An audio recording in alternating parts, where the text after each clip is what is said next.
Hi అండి, నమస్తే. Welcome to our channel. ఈరోజు రెసిపీ వచ్చేసి ఎగ్ కర్రీ. ఎప్పుడు ఒకే రకంగా కాకుండా ఇలా ఒకసారి డిఫరెంట్గా ట్రై చేయండి. రెసిపీ ఎలా ప్రిపేర్ చేసుకోవాలో చూద్దాం. ముందుగా స్టవ్ పైన ప్యాన్ పెట్టుకొని 2 స్పూన్ల ఆయిల్ వేసుకోండి. అలాగే 1/2 టీ స్పూన్ సోంపు, 4 పచ్చిమిరపకాయలను పొడువుగా కట్ చేసి వేసుకుంటున్నాను. అలాగే కొద్దిగా కరివేపాకును కూడా వేసుకుని ఈ విధంగా మూత ముచ్చి ఫ్రై చేసుకోండి. ఇవి ఫ్రై అయిన తర్వాత 2 మీడియం సైజు ఉల్లిపాయలను చిన్నగా కట్ చేసి వేసుకుని కొద్దిగా సాఫ్ట్ అయ్యేంత వరకు ఫ్రై చేసుకోండి. తర్వాత 1/2 teaspoon garam masala, 1 teaspoon ధనియాల powder, 1½ teaspoon red chilli powder వేసుకుని ఫ్రై చేసుకోండి. ఇక్కడ లో ఫ్లేమ్లో పెట్టుకొని ఫ్రై చేసుకోవాలి. ఒకసారి మిక్స్ చేసుకోండి. ఈ విధంగా మిక్స్ చేసుకుని ఇందులోనే 1/2 టీ స్పూన్ మిరియాల పౌడర్ వేసుకుంటున్నాను. అలాగే చిటికెడు పసుపు, రుచికి సరిపడా సాల్ట్ వేసుకోండి. మరొక నిమిషం పాటు ఈ విధంగా లో ఫ్లేమ్లోనే మిక్స్ చేసుకుని ఇందులోనే 2 టమాటోస్ని గ్రైండ్ చేసి వేసుకుంటున్నాను.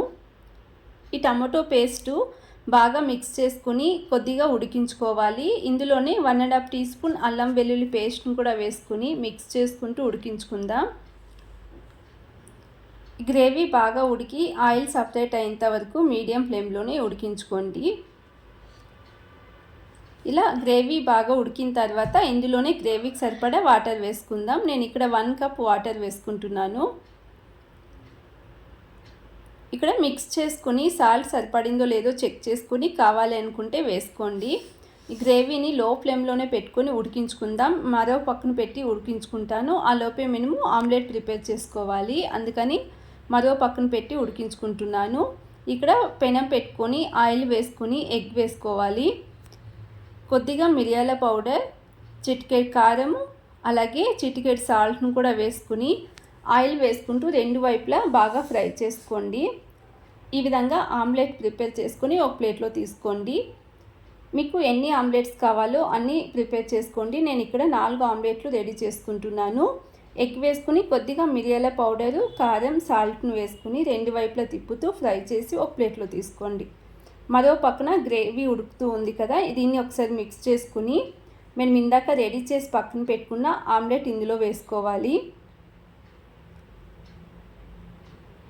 ఆమ్లెట్ వేసుకుని 2 వైపులా తిప్పుతూ ఆమ్లెట్కి గ్రేవీ పట్టేలా ఒకసారి ఈ విధంగా మిక్స్ చేసుకోండి.